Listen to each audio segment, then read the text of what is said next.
Stories like crazy, because everyone has mental health, and everyone has a story, and sometimes they're crazy.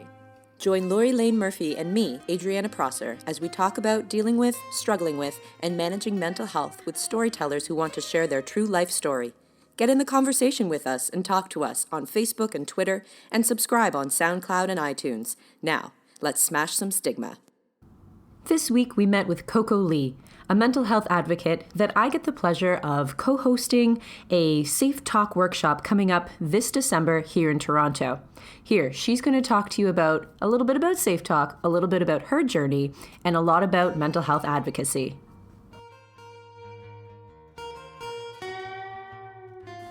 I guess a little about me is how I came to this work, and maybe that's a good place to start. I go to U of T. I've been at U of T for so long, just a very long time. You can say fuck. Yes. It's okay. Good. When I was listening to you ahead of time, I was like, okay, how many F-bombs does Adri drop, and can I stay in line with that? She can't be contained. It's okay. There's a requirement. Yeah. So anyway, I've been at U of T for too fucking goddamn long, but it is a place that has given me meaning in my life and is, letting me progress toward my goals and my dreams or whatever. And through that, I started working in residence life. So I worked as a Don for a while with undergraduate students, and now I work as an RA with graduate students. And part of the training for most post-secondary institutions at U of T for their residence life staff is safeTALK. And I'm like, you two know what it is, but maybe some listeners don't. safeTALK is right now the only sort of internationally recognized tool for talking about suicide with anyone. The idea is that for safeTALK, everybody in the world should be capable of asking if someone needs help and identifying someone who might need help and getting them quickly to some kind of help, or rather, enabling that person to get themselves to some kind of help. And so it's really great. And safeTALK is a part of a whole system that is supposed to support lots of different tiers of people who need help in different ways. And so we teach it to all residence life staff at U of T and most residence life staff at post-secondary institutions across Canada, which is pretty awesome that is something that exists, that's a tool that many, many people have. And it's also pretty sad that there is this population of people, young university students, who really need this. And universities don't spend money on things that they don't have to, for the most part. And so the thought that somebody identified this need so strongly, and that it is so clear that there is this situation that students find themselves in where they have no one to speak to, and they need to be reached out to by a staff member of the university who says, do you need help? It's a lot. And so for me, I've seen it, I have used safeTALK a lot in my work, more than I like to think, more. I've had enough people in my life who are struggling with something who I've had to ask if they're thinking about suicide, and the answer is yes, more often than not, and it's sad, and it's part of it is the system that we are in. University students, and this is my context mostly, as university students, we are encouraged to take on so much more than anyone should, and we are so deeply feeling this need to prove ourselves all the time, and to take on more, and to always say yes, and to never let an opportunity slip you by, and there's so much of that pressure, and people crack under it, and that is not an indictment of the people, it is an indictment of the system that puts us under that pressure, because so many people are just barely surviving when everybody could be and should be thriving.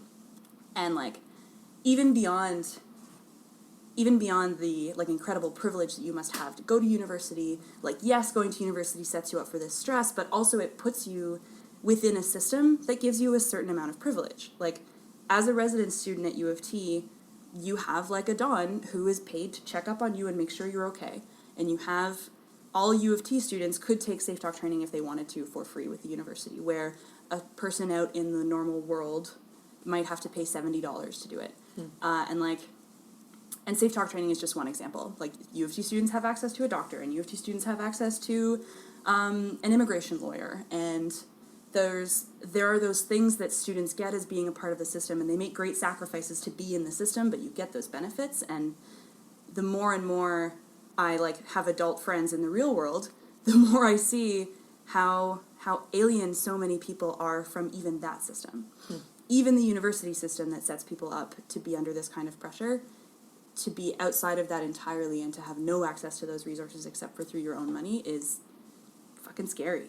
And so that whole sort of like pressure plus support thing is why I wanted to get safeTALK. I wanted to get certified to train people in safeTALK, because it is one little tool that if everyone in the community were able to do, we would have a community that might catch its own more often. I would hope. I don't know. But it seems to me that this is also a great tool for the work that I'm most passionate about is stigma reduction. Yes. I know Adri feels the same way. Yeah. And when you're promoting a tool such as this, and people take it and they come to it and they realize that this is so important and they can make a positive change or help, that also helps in the reduction or the banishment of stigma. Because if we're talking about this in a classroom setting, then it must be okay. You know, Totally. and that's just sort of what I get from it, because not just suicide, of course, people take a giant step back. Yeah. And I firmly believe it's not because they don't care, it's just scary. Yeah. I don't So know scary. what the hell I'm going to say. Or more importantly, I don't want to believe that you really think that. So I take a giant step back. And then that, of course, bleeds into all things mental health. Because people, and I've said it a million times on this podcast, you say mental health and for some reason people jump to illness. You jump to illness. You don't have to have a diagnosis, right? As we know. And students are a great example of that. Because, I just think I can't imagine in today's world the crippling debt that you know that you're going to carry and you're going to get out and not guaranteed a job in your field. So that's just one of a zillion, right? So the conversation has to be part of the fabric. It really has to be part of it because it's happening with or without help. So why wouldn't we help? Yeah. Right? And that's a big part of stigma reduction. Is I stand on my soapbox all the time and talk about that. And and Adrian knows too. So I have bipolar disorder, and people will often say, "You don't look sick," and that's a great conversation starter. Great. I would say at least a half a dozen times this year alone. But I talk about it and disclose it because when you're having conversations like this, and you're talking with someone who has a chronic illness, and that chronic illness is this. Oh, what did you expect? What does mental illness look like? What does suicidal ideation look like? And I think the fact that we say suicidal ideation is really important because it's not necessarily that I have a plan. Yeah. Right? Yep. So, Totally. no, I think it's really important. I think they're so vulnerable, students. All of us, to some degree, are vulnerable. Totally. I don't think there's a person alive now that hasn't entertained the thought. Instead of feeling shame around it, we can have more positive, impactful conversations. Totally. And this is the age where I lost Andrew. Yes. He was 22. He dropped out of the first year of university, even with a scholarship, even with a lot of support, like lovingly and financially, like that he was good. He was good. And he for whatever reason that he did not communicate, that he was feeling quite lost and nobody was picking up any of the signals. Granted, he was already a very private person, so it was very hard to read. But again, without the training and without realizing that he might have been giving off these cues, and that at that time, when I went to because I also went to U of T. I went to U of T in Sheridan, and I don't remember any of these things being available to me 10 years ago. That's the other thing, is a lot has changed. Wow. And there are, like at U of T overall, there are 90,000 students, people, workers, staff, whatever. There are 90,000 individuals at the University of Toronto. And like, you have access to so much, but you find out about those things. There is no one like channel for all this info. It's by need, and you have to search for it. Yeah, And you have to like, ask for it, right? And if you don't, like, Ask. unfortunately, Andrew didn't communicate that, and perhaps, well, hopefully there would be some kind of help for that. Yeah. So it does, again, coming back to this, it has to be part of, everyday discussion where it's no big deal. It's like you would say to a student, you can get dental assistance, go and do that. You can get, other health needs taken care of.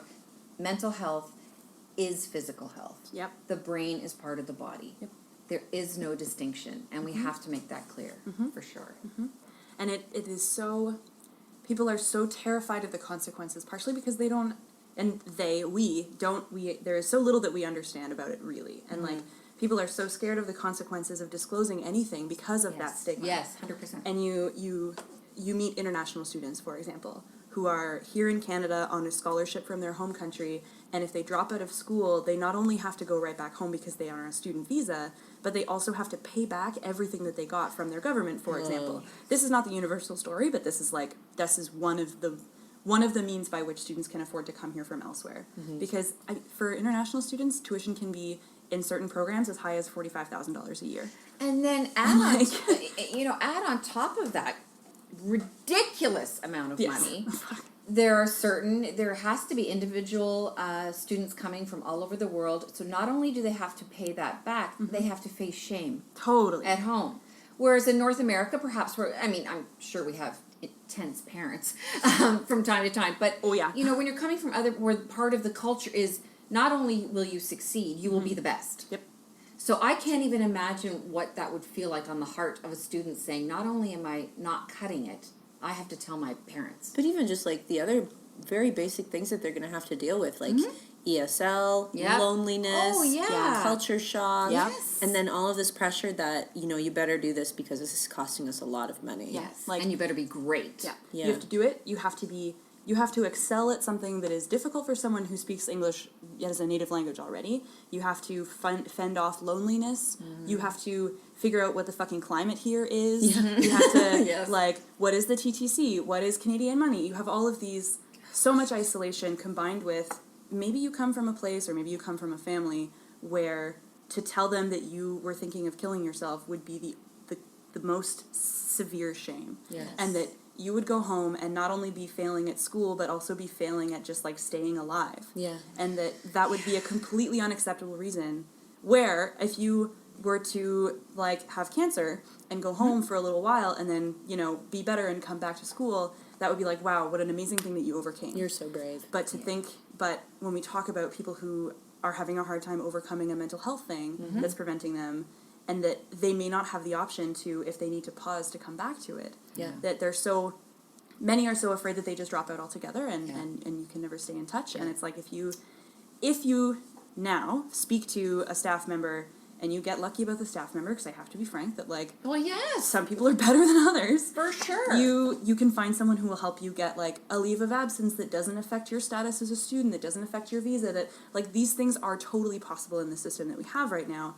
But it takes a lot of willingness to ask the questions and to take the risk to disclose to someone who's an authority figure. And Canadian institutions we frame authority differently than other institutions elsewhere in the world. Like there is just so much there to overcome for something that should be as simple as I am not well and I need help. Do you know the answer to this question? And it's totally fine if you don't. But if somebody wants to quit, if they want to leave, if they want to stop going to school, is there an exit interview like how it would be if you quit at a job? Man, wow. No? Because I feel like that's the net, that it's like exactly. Andrew Prosser, why are you leaving a gold ticket? Yeah. What are you doing? Why are you leaving? You've got great marks. You've got, an internship here or whatever. Like he was looking for work when this was happening, but that was already him leaving and not having the resources through the school. Yeah. But he was doing little internship with this like filmish kind of studio thing, creative studio, not getting paid, and he was like valedictorian for God's sake, got the scholarship to uni and all this stuff, was doing Psych 101 like everybody has to do. What an exhausting, isolating, alienating course. Oh my, I'm not surprised. 1 in 2000, I hated that course too. I for weird, stupid circumstances, I had to take that course when I was in my master's degree. Like, I had to, during my master's, take an extra psych course for the next thing that I was going to do. Like I said, I've been in U of T for too goddamn long. But as a fifth year who was so deeply, richly engaged in a lot of communities at U of T, like, I have really found my home at U of T in a lot of places, just stepping foot in that classroom, and I only did it once in that, when I say classroom, I mean convocation hall, it was so deeply alienating. And I was like, I am so at home here and I feel like I need to leave. Yeah. How does anyone who doesn't feel at home here feel like they can stay in Psych 100? Like, Yeah, those were some not fun times, because we had mandatory courses, right? Yep. To get through the university side of the diploma/degree, that was the conjunction with Sheridan, and it was, a lot of the mandatories just felt very dehumanizing. And I can only imagine that that's Andrew being really excited to be at university, to be challenged, and just, again, feeling very much, this isn't what I signed up for. There are 2,000 of you, and therefore you can't even speak to the professor during class because there's no time. And the fact that they open with, I remember the prof saying something as mean as, don't worry about your names, I'll never learn them. In fact, 32% of you are going to drop out within this first year, so, let's just get down to brass tacks. And it's like, what? Wow. Like, these scare tactics, just, why are you doing that? There's so much already on our plate. Yeah. Why do that to us? So, again, I can't say because I wasn't sitting there with Andrew. I just have my experience going through U of T. Razzing him as a sister does, being like, oh yeah, you're following your sister's footsteps, going to U of T, and all this stuff. But that, I wonder if the next step that we need to ask for is that exit interview, because why do kids drop out? Yeah. And I know that we can maybe have surveys and have, statistics, but to have some kind of sentiment feedback and in some kind of engagement to really put a weight to it. Yeah, and I think it's a brilliant idea. However, I also think that comes back to the fundamental stigma of, or what Coco just said. I'm afraid if I actually tell you what's going on. Yeah. And it also, what you just said about Andrew and all of the amazing accomplishments of this kid, and all the things he was striving to do. What does mental illness look like? It looks like a Valley D kid. It looks like a valedictorian with a smile on his face. Exactly, saying this is I'm having the time of my life. Yeah, and he was doing everything milestone. He moved out, he went into res, and got the Valley D, pushed himself, and he was Valley D after being homeschooled. He came into public school late. Wow, and he did that. Yeah. It looks like you. It looks like me. It looks like Andrew. It looks like anyone. Yeah. And the more we get that out there, and then put into place systems like you're suggesting, just give a kid the opportunity to say it's too much. Yeah. And that doesn't mean I can't hack it, but I need somebody to know I'm overwhelmed. Yeah. And it doesn't mean having thoughts of suicide doesn't mean dropping out of school. Right. It means knowing that you have someone to talk to when it gets rough. Yes. It might even mean still taking a full course load and still doing everything you're doing. Yeah. Just having a safety net. You have a valve, like an escape, a valve that you can. So that I want to ask you then, when you think back to, your first year. So go back a goddamn long time. Rewind. And then you started. Was it what you expected? Did you have that crushing? Holy shit! I thought this would be okay. Man, I am so lucky.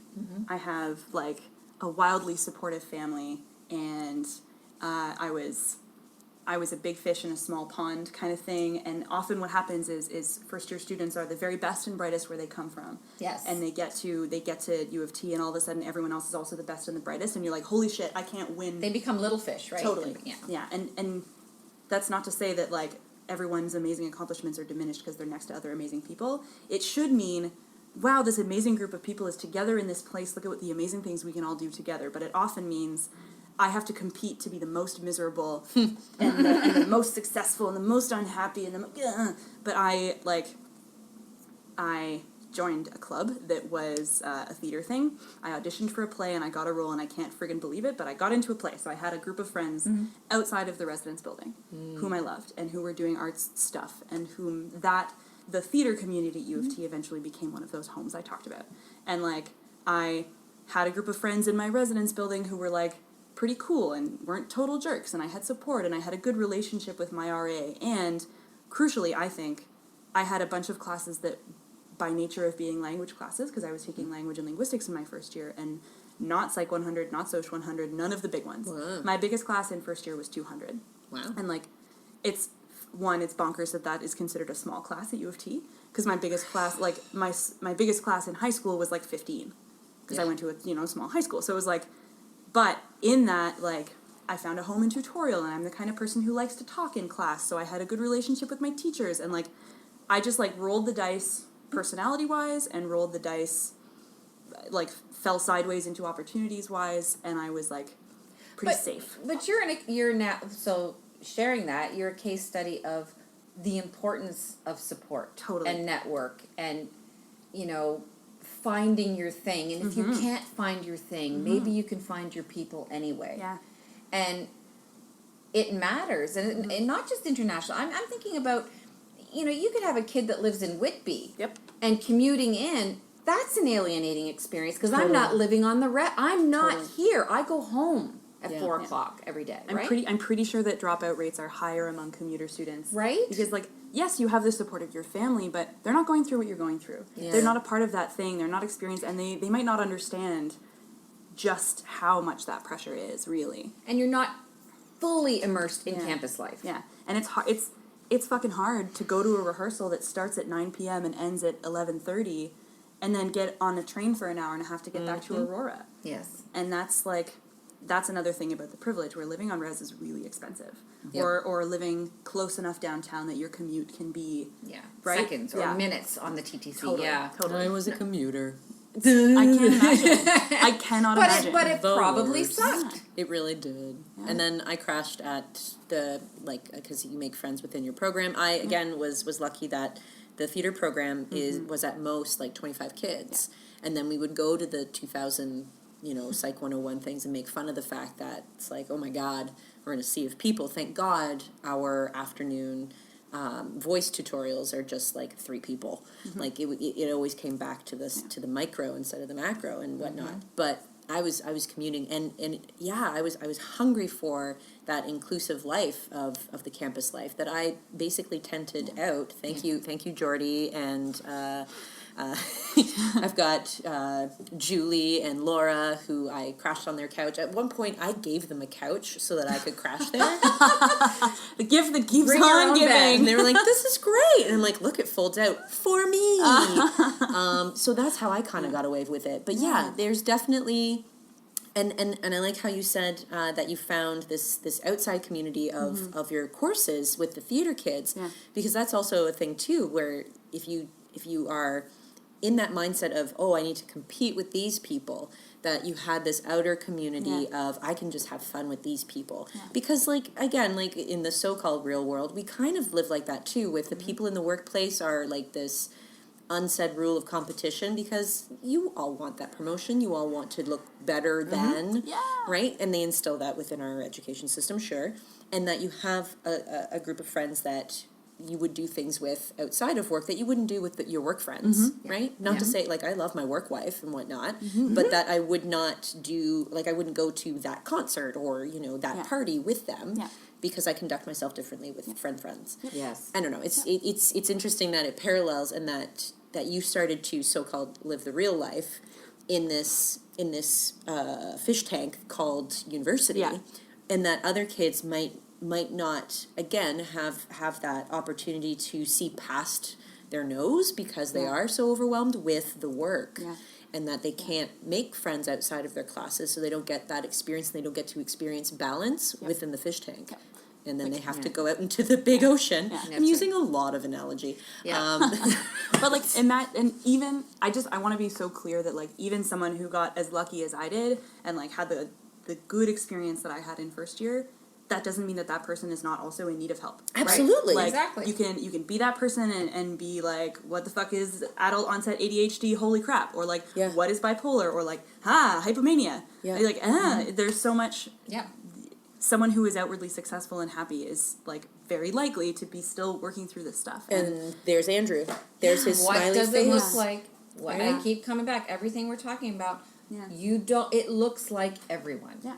It looks like life. And it looks like, yeah. it looks like with a world with less stigma, that person doesn't have the thought process of, how am I so successful and I still feel this way? Yes. Yeah. How dare I? How dare I need help when I'm doing so goddamn well? Yes. Yes. And that was sort of that was a struggle that I was coming to in like second and third year, where I was like, I'm doing so great. I have everything I need. I have everything in the world. How can I be this sad? How goddamn ungrateful of me to have sadness when I have such a great life. Yep. And like, And I think that's a doesn't supremely matter, common, right? very, very common Totally. attitude. And, you know, and that's just, that's what society's conditioned to, is we glorify busyness, and we measure success on busyness, and busyness does not equal productivity. No. It God, no. really doesn't. No. And so, on top of mental illness, you have just dealing with your brain and how you fit all the things that you're supposed to do, and and I'm 18 years old, and how do I fit my parents' expectation, my expectation, my last favorite teacher's expectation, and I'm not living on campus, and this is too much, and money, and I don't want to eat Kraft dinner anymore. Yeah. Yeah. Oh, man, I didn't go to university. I can tell you, with purpose, I did not. And that was a bad thing in 1986. To say to your teachers, I'm not going to university, I'm going to go to college. And college 30 years ago was like, you're going to the stupid kid thing. Yeah. Or Makes me so mad. the assumption was, and I remember, much like people ask me about my illness and you don't look sick, I got, couldn't get in, eh? Yeah, I could get in. My grades are fine, but I want to work, and I want to work in 2 years. And I was clear at that age. But again, there was stigma So there. There's much. always So going to be much. stigma. Yeah. You know, and that I'm really glad that you were just like, yeah, and so what? I'm not. I did, and the only person that was so supportive was my dad. That's awesome. My mom was like, "Are you sure?" Because I think she had that feeling, because my older brother was there at Waterloo, and but you're smart. You're smart. I'm like, it doesn't make me less smart to choose, a different path. Your brain doesn't stop being a smart brain just because you're doing one kind of job versus another. And and the obnoxious thing is that I did my 2-year program, and I was working in my field from my internship, and you can still have a successful life. But now college, thankfully, is being seen as like every bit as viable. In fact, in some cases, a better choice. For whatever reason. But the world has gotten so much bigger, even in the 30 years since I've been in the classroom, and it's gotten. If I think about the stresses back then, there really is no comparison, and it doesn't mean that inwardly people didn't still feel as stressed as they feel now, but your chances of being more stressed have ramped up with every decade, maybe every year even. And I just, I think about my own son who's 15 now, and he can't even wrap his head around the idea of, I go to school after I'm done school. Well, what do you think you want to do? I have to do something? What? It does seem silly to be like, hey, you're 15. Yes. Now plan the rest of your life. And they do. And they did in grade 9. Yeah, I remember grade What 9. would you like to be? The ticky boxes. Yeah. We went online, and I'm rambling here, so you can cut this out. But It's totally fine. Keep it in. In the early part of this year, when we were choosing his grade 10 courses, and they had to choose a stream. Yeah. Are you going to university? Are you going to college? Are you going to technical school? Or are you leaving school and going to work or doing whatever? And I already know we already know that he was going to do the college path, so that was fine. We ticked that box. But then the next question is, and for what? And he's like, can I just go play hockey? I just want to go play road hockey. I don't... Yeah. Right? Yeah. I'm like 13, 14 years old. Yes, What am I going to do when I'm 40? I don't know. And we're talking about a kid already with generalized anxiety, OCD, and ADHD. And so, spewing that to him is like throwing... He's already stressed about being stressed with stress. Yeah. And whoever did this... Shame on you. And it's probably all of us. Yeah. But I bring it back to the glorification of busyness. Totally. Busyness means success. Yep. Doing something other than being busy is lazy. Yeah. you know? It's really black and white. It's It really is. so frustrating. And we're not, there's no bend, there's no give. Nope. And you said it, Coco, earlier, even if you feel that you're doing okay and you want some help, you could go to a person, a staff member, and they're an asshole. Totally. So much. Like, they could just be like Adri just said, I won't remember your name. You could, I'm really struggling. Oh, poor baby. Like, you could get that, and then you go right back in your shell. So, and that's why everybody needs to safeTALK, so that Everybody needs to they safeTALK. check themselves, right? Yep. With like Yeah. understanding that if you can't be a resource for somebody, that you can at least say, you know, I'm hearing this, and I have just had the worst day, but I know that this person, or what about your friend, or Yeah. what about like at least a deferral, and then like escorting them to that next Nice. resource. yes. Because it's just like, it's like I actually had to do that this November. I hate November for countless reasons. And that somebody reached out and I was like, I don't have the capacity, but here's some links. If you want to listen to the podcast, you know, I'll check in with you in December, because right now I'm a hot mess. If you want somebody to actively talk to, if like the links aren't cutting it, and if, you know, these apps that I can point you to aren't cutting it, then I'll hook you up with somebody to chat with. And they're like, no, these links look really great. Thank you. I'm really sorry. And I'm like, no, I'm sorry. I can't do it. And that has been years of understanding that I can't tap myself out. Yeah. That's self-care. Yeah. That's not a bubble bath. No, self-care is not, sometimes it can be. Sometimes but it's usually not, right? Yeah, Like, yeah. this is our thing, right? Yeah, Is yeah. that it's understanding that you have a basin full of your own energy, and it can get tapped. Yeah. And or that this is the amount that I have, and I can't give you any right now. Yes. But here's the sort of things that I do when I'm in that situation, and I'll I check in think with you later. it's recognizing our own limits, Yeah. right? Because we want to be superheroes. Yep. And maybe that's the expectation of that is higher on some people than others. Yeah. You've got, people. The reality is perfectionism is real. As much as the self-help books want to say that it's fabricated and it's made up, no, it isn't. People are living it every single day, and they're getting really, really sick. Yep. Absolutely. And really, really overwhelmed. And it's silly. But you can't say to a person who has that thought process, you're being silly.